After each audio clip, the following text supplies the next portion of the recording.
Je ne sais pas si vous réalisez la grandeur du Seigneur. Moi, là, quand j'apporte la parole, le matin, je suis malade. 40 ans que j'apporte la parole. Entre une fois, 2 fois, mais ça a même été jusqu'à 7 fois dans une semaine. Et 2 heures avant, je suis malade. Un matin, quelqu'un m'a demandé « Comment est-ce que ça va, pasteur? » J'ai dit « Je ne peux pas te mentir, je suis malade. » Et ça va être la prédication ce matin. Il n'y a rien de hasard avec le Seigneur. On a entendu des paroles ce matin, et peut-être vous demandez, c'est bien bizarre, il est malade. Parce que Dieu a mis sur mon cœur l'importance de la prédication de ce livre-là. Pas ma pensée, pas qu'est-ce que moi je pense, pas des hypothèses que moi je pense, mais qu'est-ce que ça dit? Parce que c'est un livre merveilleux pour notre maturité spirituelle. On entend des paroles et gloire à Dieu. Ce matin, on a entendu des paroles, des personnes que je connais la voix, des personnes que je ne sais pas qui c'est. Peu importe. C'est le contenu. C'est le contenu qu'on regarde. Et je bénis le Seigneur que ce matin, j'étais de bonne heure et je priais le Seigneur. Toute la semaine était un combat. Quand je porte la parole. Et ce matin, me levant, puis hier, je partageais avec mon épouse, j'ai dit, c'est vraiment un message du Seigneur que j'ai ce matin, bien, c'est un feeling que j'ai. Et c'est des questions qu'on se pose. Est-ce que c'est intellectuellement ou ma connaissance qui va faire que je vais amener un message, ou c'est l'Esprit de Dieu qui va me le communiquer? Et ce matin, je rends grâce au Seigneur que Dieu a rassuré mon cœur avec les paroles que j'ai entendues, parce que c'est le message de ce matin. Vous allez reconnaître dans la prière des personnes, dans les paroles qui ont été apportées sous différentes formes. Vous devrez reconnaître des choses qui ont été dites ce matin à travers tout ça. Et ce que le Seigneur mettait sur mon cœur cette semaine, on appelle ça, comment est-ce qu'on appelle ça en jargon pastoral? On appelle ça, une prédication qu'on a entendue à maintes mains. Voyons, j'ai perdu le mot en m'en allant. On entend souvent des prédications sur ce sujet-là, puis on dit que c'est un traditionnel. Mais des fois, le traditionnel vient qu'on n'écoute plus. Mais moi, ce que j'ai remarqué dans la parole de Dieu, tout était une instruction pour qu'on soit plus mature dans le Seigneur. Qu'on devienne des hommes et des femmes à l'image de Jésus-Christ, comme c'est écrit, des hommes faits, pas emportés à tout vent de doctrine. Je vais vous lire un récit ce matin. Vous allez dire, « Ah, ouais, je pense qu'il n'y a pas un chrétien qui ne connaît pas ce chapitre-là. » Dans Exode 17, versets 8 à 14. « Ah, moi, je ne sais pas c'est quoi. » Ah oui, vous le savez. Vous ne savez peut-être pas ce que c'est Exode 17. Si je vous dis Exode 17, 8 à 14, voyons, s'il dit « Je le connais, c'est quoi? » Vous allez le reconnaître tout de suite. Amalek vint combattre Israël à Raphidim. Alors Moïse dit à Josué, « Choisis-nous des hommes, sors et combat Amalek. Demain, je me tiendrai sur le sommet de la colline, la verge de Dieu dans ma main. » Josué fit ce que lui avait dit Moïse pour combattre Amalek, et Moïse, Aaron et Hur montèrent au sommet de la colline. Lorsque Moïse élevait sa main, Israël était le plus fort. Et lorsqu'il baissait sa main, Amalek était le plus fort. Les mains de Moïse étant fatiguées, ils prirent une pierre qu'ils placèrent sous lui et il s'assit dessus. Aaron et Hur soutenaient ses mains l'un d'un côté, l'autre de l'autre. Et ses mains restèrent fermes jusqu'au coucher du soleil.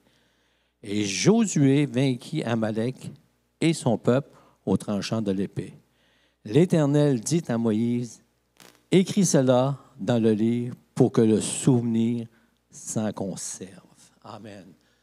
Seigneur, je veux te bénir pour ces versets que je viens de lire ce matin.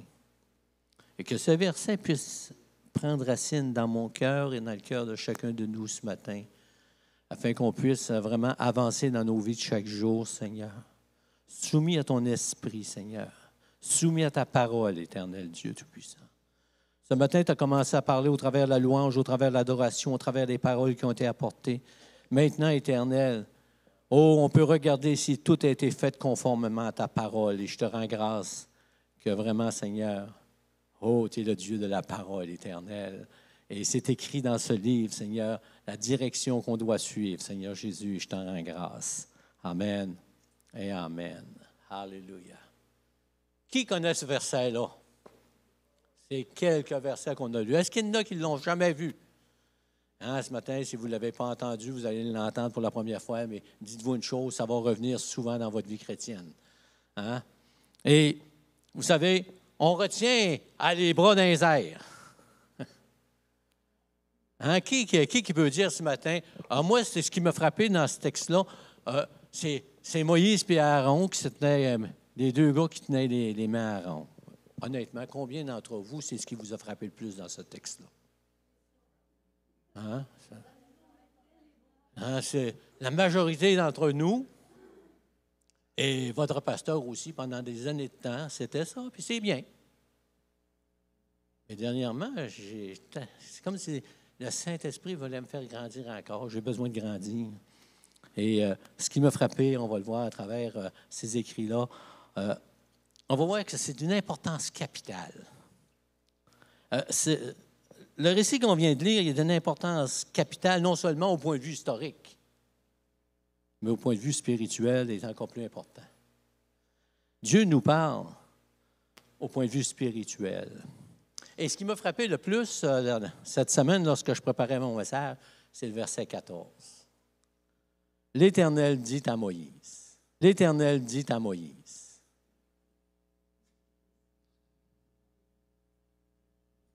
Combien d'entre nous on dit, Éternel, je veux entendre ta voix. Combien, là, réellement, là? Seigneur, je veux entendre ta voix. Comme Moïse a entendu ta voix. Et Moïse a entendu la voix, mais ce n'était pas quelque chose d'extraordinaire que Dieu lui a demandé. Il a demandé simplement, écrit dans le livre. Écrit dans le livre. Pour que le souvenir demeure. Souvenir de quoi? Souvenir de quoi? Oh, j'entendais se souvenir de la bataille. Oui. Mais avant la bataille, il y a d'autres choses qui s'est passées. C'est ce qu'on a entendu par les paroles de certains ce matin, par la prière de certains ce matin. Il y a un contexte dans les Écritures. Il y a un contexte. Il écrit ces choses. Vous allez vous souvenir que oui, les bras dans les airs, on va en discuter tout à l'heure, la victoire était là, mais pourquoi il était rendu à ce point-là? Avez-vous remarqué qu'Amalek arrive dans le décor comme un cheveu sur la soupe? Excusez. Dites-vous ça, un cheveu sur la soupe?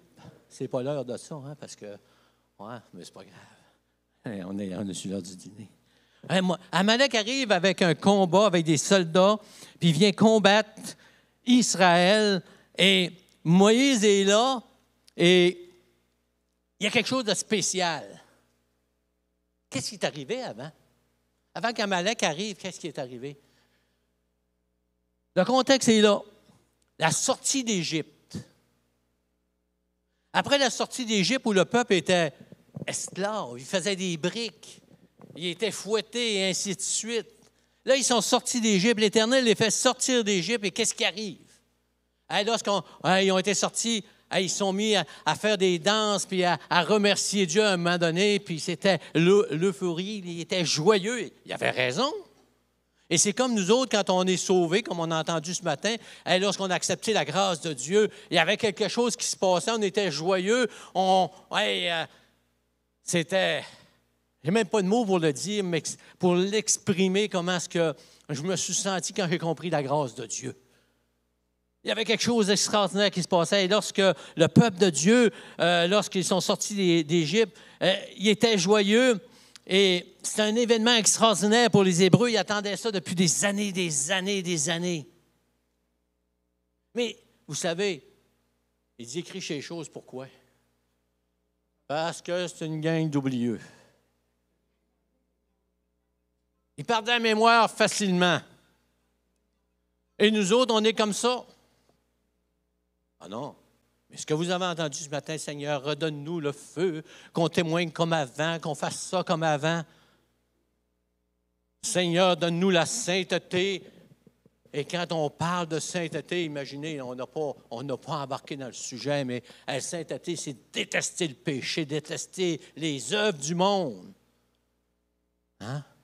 Et même dans les prières, ce matin, on entendait ça, hein? Qu'on ne tombe pas dans les œuvres du monde, dans les affaires du monde, et ainsi de suite. Mais ils ont sorti d'Égypte, puis hey, ils s'imaginaient, hey, on est délivrés, comme ces Schtroumpfs qui font ça, eux autres. Ils s'en vont tout joyeux. Bien, souvent, les chrétiens, on est des Schtroumpfs à lunettes. Je suis un Schtroumpf à lunettes. On est tous joyeux. On vient d'être sauvés. Et ça prend pas grand temps que on tombe dans toutes sortes de patterns. On veut entendre toutes sortes de choses et on va discuter un petit peu là-dessus, tout ça. Mais eux autres, ils étaient de même parce qu'ils ne pouvaient pas s'imaginer. Imaginez. Pensez-y. On va voir comment est-ce que Dieu agit. Hey, on veut-tu que Dieu agisse à notre manière? Dernièrement, j'entendais dire une personne à une autre, « Ah, Dieu est amour! Dieu ne punit pas! » Ben de valeur, mon petit bonhomme. Si Dieu ne punit pas, il ne t'aime pas. C'est pas compliqué. Il nous reprend. Puis des fois, c'est sévèrement. Et le peuple de Dieu était sorti d'Égypte, vous savez, avec toutes sortes de pensées que ça allait être facile. Là, il était parti pour la gloire, si on peut dire. Mais c'est un peuple qui était fragile. Il était fragile parce que la boîte à poux, elle travaille, hein, dans nos pensées. On a-tu entendu ça ce matin? Dans nos pensées, dans nos pensées, dans nos pensées, dans nos pensées, Seigneur, dans nos pensées. Et eux autres, ils ont commencé, ils ont sorti avec la vigueur, si on pourrait dire, de l'aigle. Et là, ils ont commencé à marcher et ça n'a pas été long que ils étaient pas mal moins joyeux qu'ils étaient. Le naturel est revenu, c'est le cas de dire, au galop. Hein, Pharaon et ses chars et ses chevaux. Amen. Et là, ils ont sorti, puis là, la réalité les a repris. Ils ont commencé à être fatigués de marcher. Ils ont commencé à avoir des tensions entre eux autres. Ah, ouais? Ah, ils ont eu des tensions. Hein? Première tension qu'ils ont eue, ça ne paraît pas, là, mais c'est la rébellion. Mais quand on est rebelle, on le reporte sur quelqu'un. On ne le reporte pas sur Dieu. Mais en réalité, c'est ça que Dieu va leur répéter longtemps. Hey, c'est pas contre Moïse, vous avez quelque chose. C'est contre moi. Contre le prophète, non. C'est contre moi. Il ne te rejette pas. Il me rejette. Et c'est la même chose quand ils sont sortis d'Égypte. Les tensions ont commencé à jaillir entre eux autres. Le murmure est arrivé. La fragilité, la vulnérabilité du peuple de Dieu. Et le peuple de Dieu, ça nous ressemble. À nous, l'Église. On ne veut pas, là. On veut regarder dans le miroir, puis au miroir, dis-moi qui est le plus beau dans cette Église. Vous n'avez pas posez pas la question pour rien. Hein? C'est votre pasteur. non, mais, hey, ils ont commencé à avoir des frictions, ils ont commencé à avoir toutes sortes de choses parce que leur nature est en train de reprendre sa place, si on pourrait dire, leur nature ancienne. Et Dieu dit à Moïse, écris ces choses pour qu'ils s'en souviennent comment est-ce qu'ils ont agi. Comment est-ce qu'ils agissent encore aujourd'hui? C'est un peuple au cou roide. Et j'aime ce terme-là. Le peuple au cou roide. Et ça m'avait frappé quand j'ai commencé ma vie chrétienne. Mot roide. Pourquoi il n'a pas été raide? Pourquoi il marque roide? Ben, c'est parce que ça a attiré mon attention. Je l'ai pris de même, puis le Seigneur parle à mon cœur, ben tiens-toi douette. C'est ça que ça veut dire. Tiens-toi douette. Et Dieu répète ça dans Deutéronome, il dit, souviens-toi de ce qu'Amalek t'a fait lorsque nous étions en route après la sortie d'Égypte. Dieu prend à peine un petit peu plus loin de le rappeler à la mémoire parce qu'ils sont encore tombés dans le même pattern. Et ce matin, on va regarder le côté spirituel. On a vu le côté historique, c'était Israël, mais on va regarder le côté spirituel qui nous touche à nous autres en tant qu'enfants de Dieu, en tant qu'Église. L'Église n'est pas le peuple de Dieu. Vous m'entendez? Hein? On a été par adoption, mais on a des caractéristiques du peuple de Dieu parce qu'on est des êtres humains et on n'est pas mieux qu'eux autres. Hey! Oui, la chose qui me frappait le plus, là, c'est le silence de Dieu. Ben oui, mais tu viens de dire, pasteur, que Dieu a dit. Hey, qu'est-ce qu'il a dit? L'Éternel dit à Moïse. C'est drôle, ça commence par Amalek vint combattre Israël à Réphidim. Alors Moïse a entendu la voix de Dieu qui lui disait, « Prépare Josué à combattre. » Voyez-vous ça dans les Écritures? Absolument pas. C'est comme si Dieu n'était pas là tout à coup.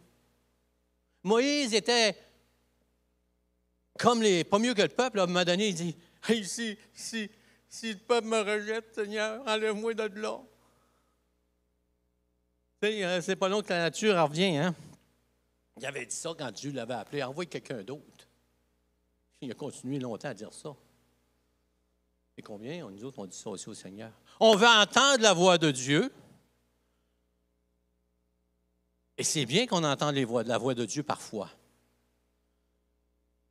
Mais là, Moïse est dans une situation où il voit le peuple qui est révolté, le peuple qui chicane entre eux autres. Il voit le murmure contre Dieu, le murmure contre lui, le murmure contre la direction, le murmure contre les frères, les sœurs entre eux autres. Ils sont prêts à se lapider, ils sont prêts à tout faire. Ils regardent en arrière, ils sont prêts à retourner en Égypte en captivité. Ils sont à bout. Hey, quand on accepte le Seigneur, vous savez, tout est beau, hein?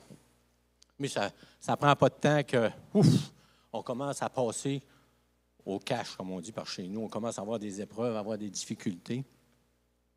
Et là, Dieu, je vais entendre ta voix.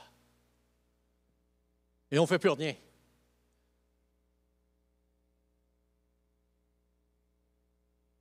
Qu'est-ce que ça donne d'entendre la voix de Dieu si on n'obéit pas?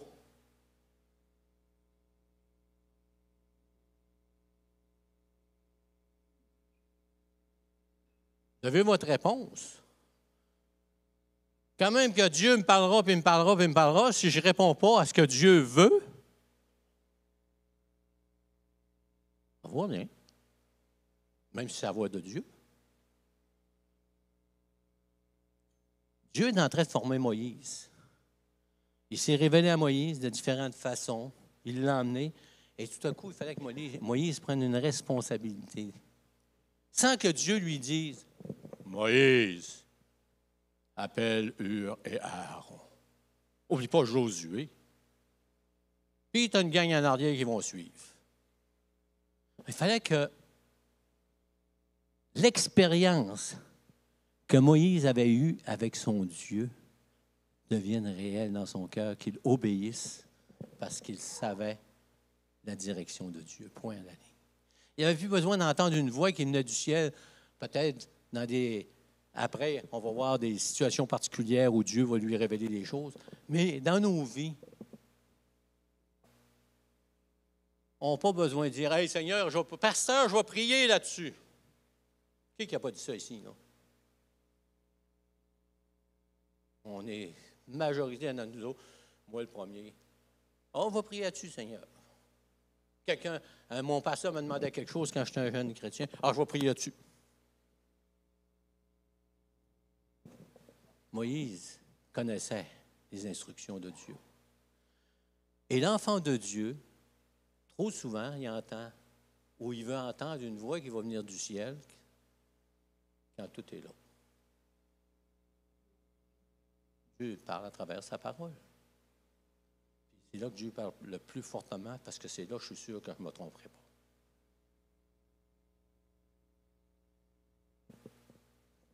Le silence de Dieu. Moïse était une personne qui était habituée de marcher avec Dieu. Il savait que Dieu était en contrôle, mais il savait que Dieu lui demandait de faire certaines choses. Et il n'avait plus besoin d'entendre à certaines places la voix de Dieu pour agir. Quand il a su qu'Amalek s'en venait, qu'est-ce qu'il a dit? « Je me tiendrai sur la montagne, sur la colline, c'est-à-dire la verge de Dieu dans ma main, pour combattre. » Dieu lui avait dit avec ça, là, avec la verge, tu es capable de combattre. Avec ça. Dieu n'avait pas besoin d'y répéter. C'est ça. Et nous autres, il est écrit. Et c'est écrit dans le livre. C'est écrit de faire attention de ne pas retourner en arrière. C'est écrit de ne pas me conformer au siècle présent. C'est écrit dans la parole de Dieu des choses. Et Dieu confirme par son Saint-Esprit. Amen. Il rassure nos cœurs. Et c'est la même chose dans l'Église, c'est la même chose dans nos vies personnelles. Ce que Dieu, parfois, nous parle, il nous donne une direction spéciale, dans des situations spéciales, c'est toujours conforme à sa parole. Et on devrait parvenir à la maturité spirituelle en s'en allant. Que ce soit n'importe où dans l'Église, c'est la même chose. Sur la route de la vie, à tous les jours, je devrais prendre la maturité spirituelle à la lumière des Écritures, dans n'importe quel domaine de l'Église. Amen. Et parfois, Dieu garde silence. Et tout ce qui s'attend de nous autres, c'est l'obéissance. Parce qu'on est supposé de savoir qu'est-ce qui s'attend de nous. Si on lit sa parole, si on est à l'écoute du Saint-Esprit, et si on veut marcher dans ses voies. Et là, il y a cet ennemi Amalek, on ne sait pas d'où il vient. Mais on sait qu'il est là, avec son armée, puis il veut détruire. Comment ça se fait qu'ils sont arrivés là? Parce que Dieu l'a permis. Dieu permet qu'il y a des montagnes devant nous. Souvenez-vous, quand ils ont sorti d'Égypte, à un moment donné, ils sont arrivés vis-à-vis la mer Rouge. Il ne pouvait plus passer. En arrière, c'est Pharaon avec son armée. Les côtés, c'était des montagnes. Et en face, c'était la mer. C'est pas le hasard qui a fait ça, c'est Dieu. Parce qu'ils ont commencé à critiquer. Puis lorsqu'on commence à regarder en arrière, vous savez qu'est-ce qui arrive? Le doute. On commence à douter de qu'est-ce que Dieu a pour nous. Lorsqu'un chrétien commence à regarder en arrière, il commence à douter de la grâce de Dieu. L'ennemi s'en charge. On a tous un Amalek contre nous. Mais comme on a chanté ce matin, hey, des chants de victoire, amen. On a entendu des paroles de victoire. On a entendu des prières de victoire. Mais sachons une chose, Dieu permet l'épreuve. Pas toujours l'ennemi qui met l'épreuve. Lorsqu'on tombe dans le péché, qu'on vit contraire à la parole de Dieu, c'est Dieu qui envoie l'ennemi. C'est Dieu qui nous parle. C'est Dieu qui combat. C'est Dieu qui veut nous montrer. Il veut nous mettre à l'épreuve souvent. Lorsqu'on se détourne de Dieu, Dieu fait qu'il y a des barrières qui s'élèvent devant nous autres pour vraiment qu'on... Hey! Qu'est-ce qu'on a lu? Écrit dans le livre. C'est écrit dans le livre. Ah ouais. Lorsqu'on retourne en arrière, lorsqu'on est envahi par la philosophie du monde, lorsqu'on est envahi par le péché et qu'on ose ouvrir la Bible encore, vous savez qu'est-ce qu'on voit? Qu'est-ce que l'ennemi, Amalek, va nous révéler? Dieu te condamne. Dieu t'amène devant un mur. c'est pour que tu te réveilles et que tu te tournes vers lui. Point la ligne. Il y a un combat qui s'engage, et le combat dans nos vies s'engage sur différentes formes. Le combat s'est engagé dans le peuple de Dieu. Première des choses, ils ont commencé à regarder en arrière. Parce que Jésus a dit, celui qui veut me suivre, qui charge de sa croix, il va avoir toutes sortes d'épreuves dans sa vie. Il dit, soyez pas surpris. Des épreuves qui vous arrivent, Pierre, il dit ça, vos frères en ont aussi. Tu n'es pas tout seul dans ton combat.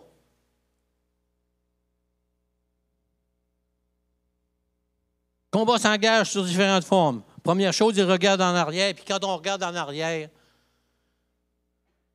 la crainte nous prend. On commence à avoir des craintes. La moindre petite chose nous effraie. Le peuple de Dieu était rendu là. Et comme individu, ça nous arrive.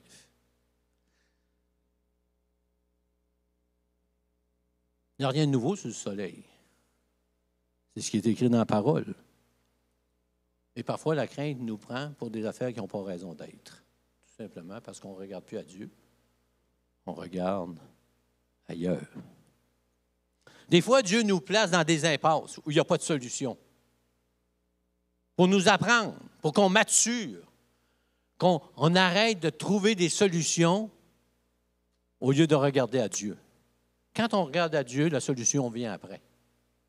Mais nous autres, on ne fait pas ça. Lorsqu'on est dans la crainte, lorsqu'on se détourne de Dieu, le moindrement, on regarde à l'impasse.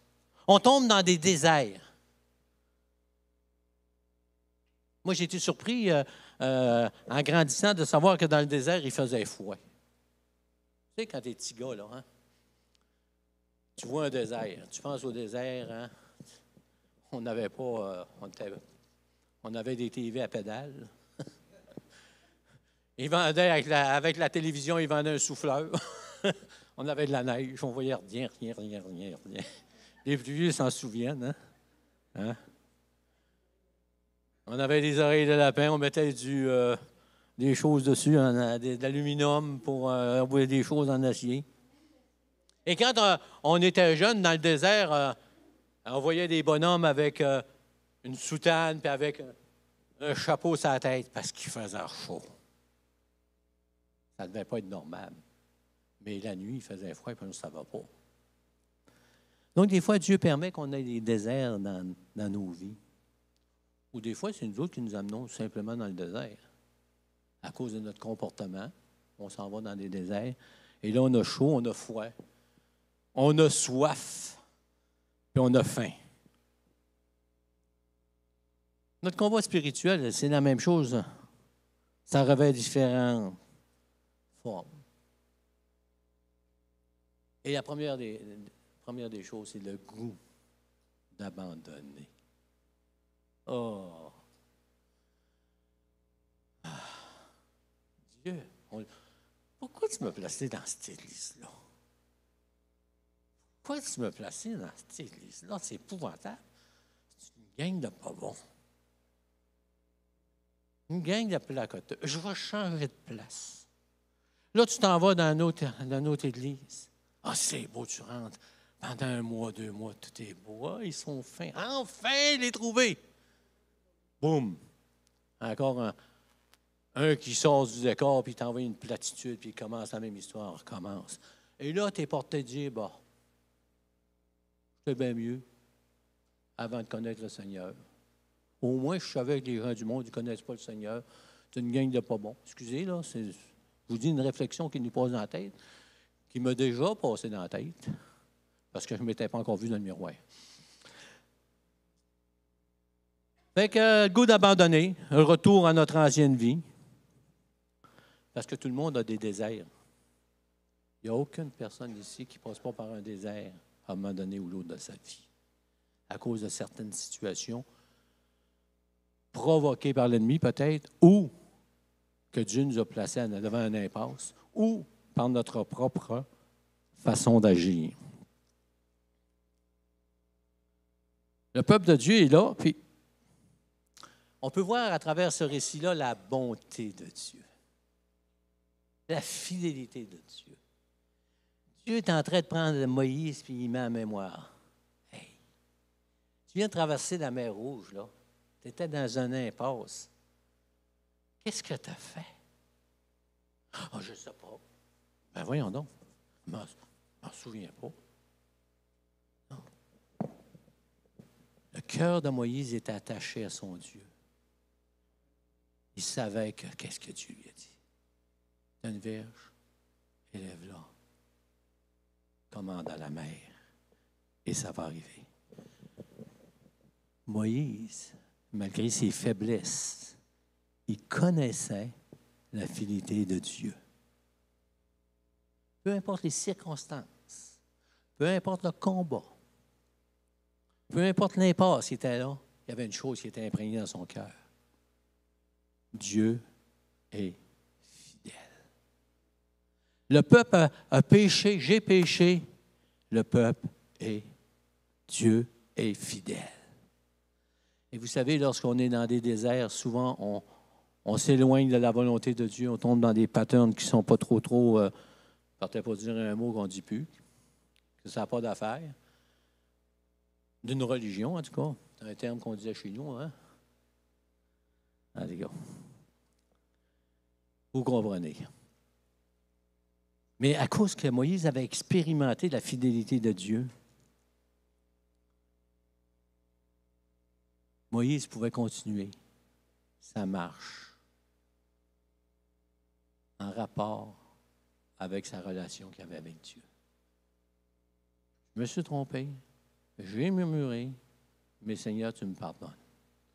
Et combien de chrétiens tombent? Puis, ils n'ont pas cette dimension de maturité de dire, oui, je suis tombé, mais mon Dieu est fidèle. Et de penser à l'enfant prodigue qui était rendu avec les pourceaux. Le plus bas qui pouvait arriver à descendre. Et qu'un jour, il s'est regardé en face et dit, mon Père qui est là-bas, je vais retourner vers mon Père. Et quand même, je serai juste comme un serviteur, c'est pas grave. Et il est allé vers son Père et son Père l'a accueilli. Il savait qu'il n'était pas tout seul, que Dieu était là. Sache ce matin que peu importe où tu es, peu importe la difficulté que tu as dans ta vie présentement, spirituellement, Dieu est fidèle. Dieu ne manque pas. Si tu vis à l'encontre des principes de la parole de Dieu, on va dire les mots comme ils sont.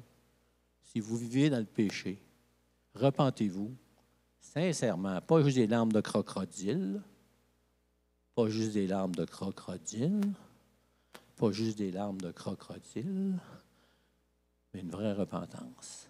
Dire, Seigneur, j'ai péché. Je suis au trône de grâce et je m'humilie, Seigneur. On a parlé ce matin.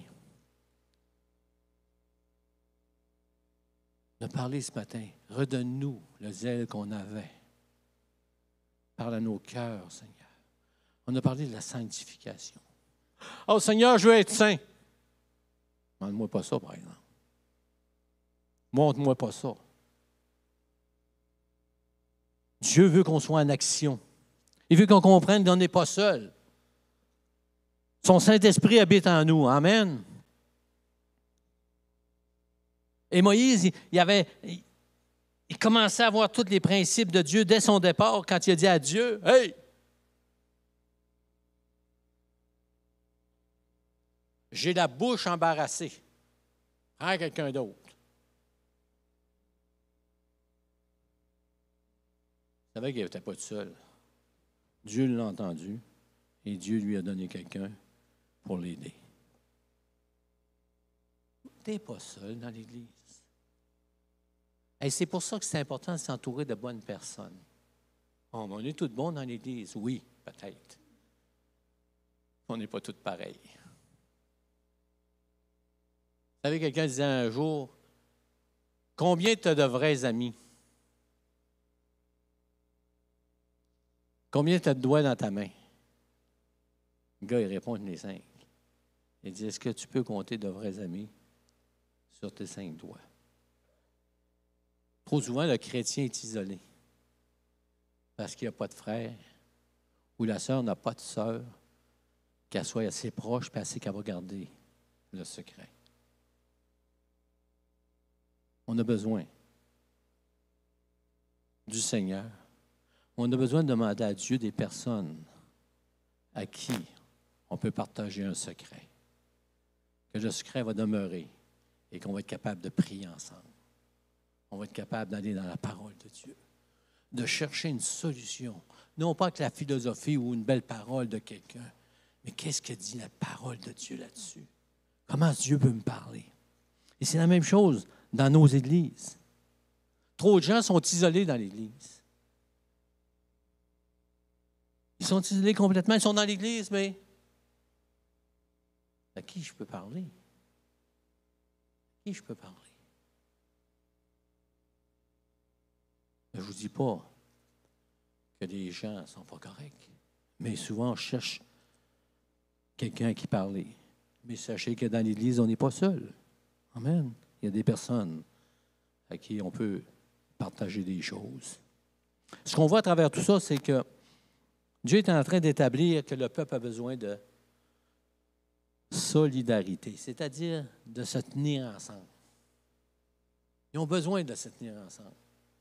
Et Dieu, il dit à Moïse, prends Hur, prends Aaron, prends Josué, puis Josué donne-y des ordres pour qu'ils aillent vers le peuple, qu'ils choisissent des gars aussi. Mais qu'on soit un ensemble, qu'on ait la même vision, qu'on ait la même attitude. Il y a des gens qui sont là et hey, Moïse était, une chance que Moïse était là, il avait la verge de Dieu, puis hey, il avait les mains dans les airs, puis ça, il gagnait. Non. Moïse, il faisait juste ce que Dieu lui avait demandé, pas plus. Même, il n'était même pas capable de remplir son mandat. Il tombait. Il y avait deux gars que le Saint-Esprit a parlé à sa façon et qui ont pris une pierre, ils ont dit « Assis-toi, puis nous autres, on va te tenir les bras. » Moïse avait besoin de quelqu'un qui allait le soutenir.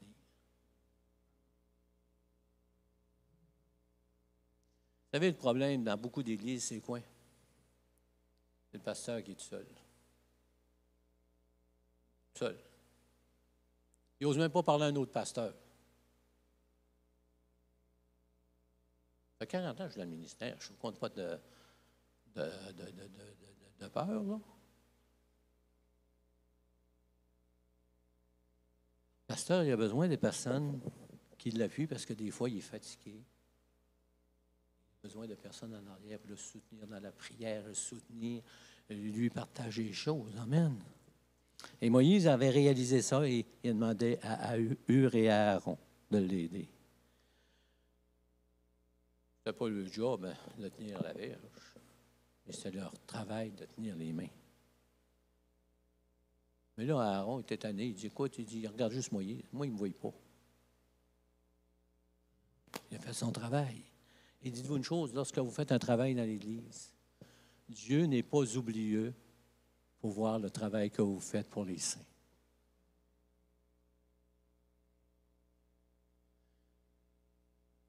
J'ai dans mon bureau comment est-ce qu'on appelle ça? Pas un trophée. C'est loin d'être un trophée, mais ça me rassure des fois. Une plaque où lorsque j'étais dans une église, on était vraiment dépourvus, là. On n'avait rien. Le monde, là, on était plus pauvres que Job, je pense. Et les gens m'ont donné une plaque un dimanche matin. C'était marqué « Pasteur, Dieu n'est pas oublieux pour voir le travail que tu fais. Parce que Dieu voit les choses. Les hommes ne les voient pas, mais Dieu les voyait. Dieu voit les choses que vous faites. Et on a besoin d'être ensemble comme Moïse, Aaron, Hur, Josué. Hey, Josué, le général. Mais tu as beau être général, si l'armée ne suit pas, ça ne vaut rien. On a besoin les uns les autres, avec l'appel que Dieu a mis sur notre cœur, avec les capacités que Dieu nous donne. On a besoin d'être ensemble pour faire face au combat. Ensemble, vous savez, il y a quelque chose, il y a de la puissance. On a parlé de puissance ce matin. Alléluia.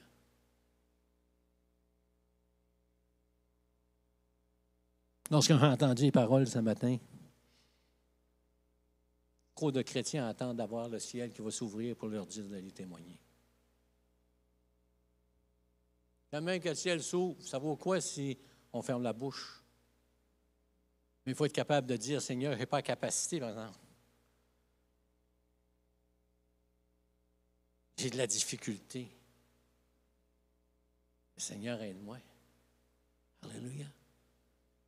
Parce qu'avec notre salut, avec la grâce que Dieu nous a accordée, il nous a donné son Saint-Esprit, il nous a donné la puissance de son Saint-Esprit.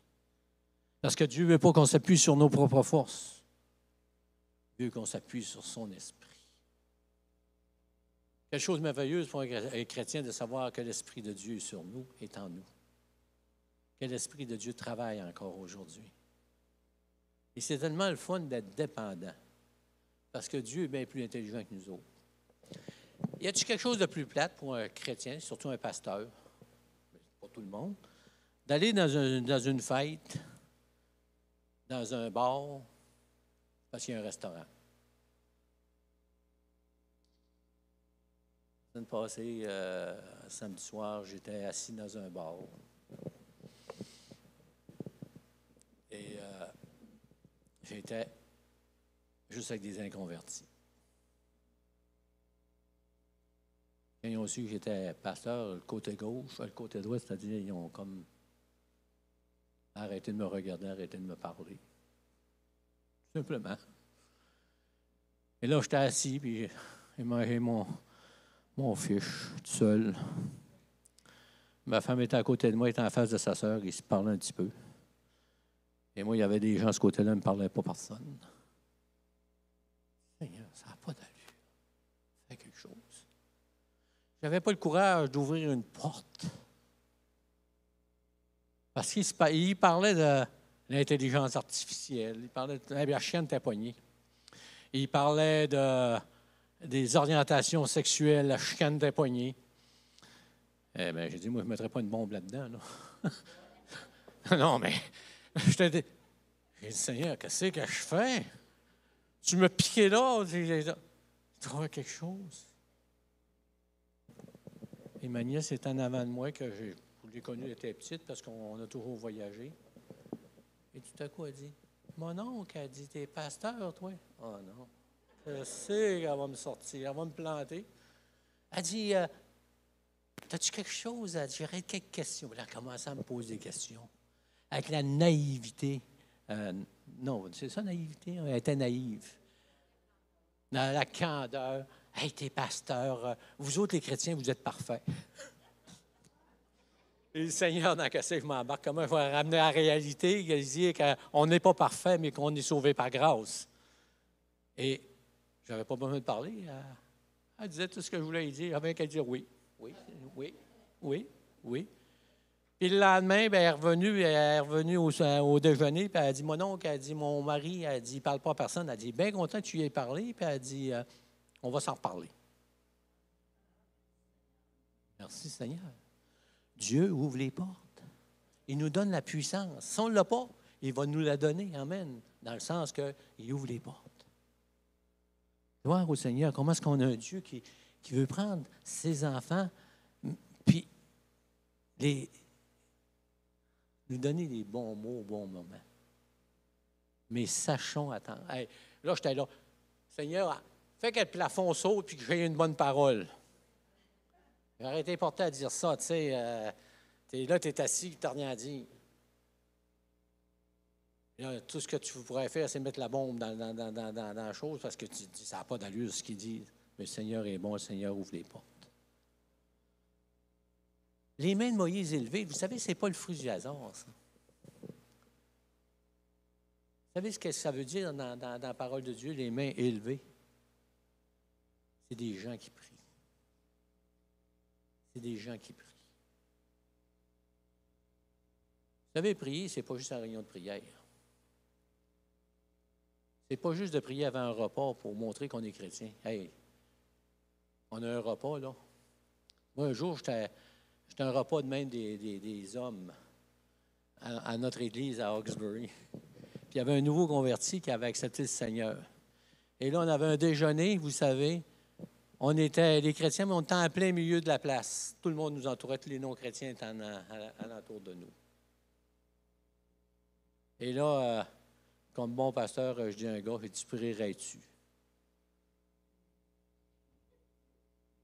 Il s'est levé debout, les mains dans les airs. Il s'est jeté à genoux. Il a commencé à crier, à parler en langue, puis là, il finissait plus. Lui, il pensait que c'était de prier, c'était juste dans les endroits publics. Oui, des fois, mais il faut avoir une sagesse aussi. Et dans la parole de Dieu, les mains dans les airs, c'est dans un combat où le chrétien est à genoux. Le chrétien a une supplication envers son Dieu, comme disait Paul-André dans sa prédication, dans Philippiens 4, où l'enfant de Dieu est là, puis il est à genoux, mais pas juste pour commander au Seigneur, mais dire merci, Seigneur. Merci, Seigneur. Merci que je suis sauvé. Merci, Seigneur, que tu me parles au travers de ta parole. Merci, Seigneur, que tu me parles au travers des prédications. Merci, Seigneur, que tu me parles au travers des paroles des frères, des sœurs, dans la prière, dans des paroles d'exhortation, de consolation. Merci, Seigneur. Et lorsque je regarde les mains de Moïse qui était élevé, je peux bénir mon Dieu, qui est le même que Moïse, que celui de Moïse. J'ai le même Dieu que celui de Moïse, que d'Abraham, que de Jacob. C'est mon Dieu. Et je peux le prier. Je peux aller au trône de grâce. Dans ma chambre, tout seul. Je peux le faire dans les réunions de prière. Ça peut arriver que je le fasse en public aussi. Mais j'ai ce Dieu. Et à travers ce texte-là, je vois une maturité qui est en train de s'installer dans la vie de Moïse et dans la vie de son peuple aussi, qui doivent arrêter de regarder en arrière, de murmurer, de critiquer, de marcher selon leur propre nature, mais de jeter un regard sur ce Dieu qui est fidèle. Dieu connaît vos désirs. Dieu sait exactement ce que vous êtes ce matin. Et c'est pour ça que Dieu a écrit dans ce livre-là. Il est parvenu jusqu'à nous, ce n'est pas le fruit du hasard. Hey, c'est le livre qu'ils ont essayé de brûler, ils ont tout fait pour s'en débarrasser. Ils le font encore, là. La preuve, c'est qu'avant ça, il y en avait dans toutes les chambres d'hôtel. Il y avait une Bible à quelque part. Aujourd'hui, il n'y en a plus. Mais il n'en demeure pas moins que la parole de Dieu est là, pareil. Alléluia. Ne regardez pas en arrière. Marchons ensemble. Mettons nos talents au service des autres dans l'Église. Mettons nos talents au service même des inconvertis pour les amener au Seigneur. Soyons attentifs au Saint-Esprit qui dit arrête de regarder en arrière, arrête de critiquer, arrête de faire ça, mais propage ma parole.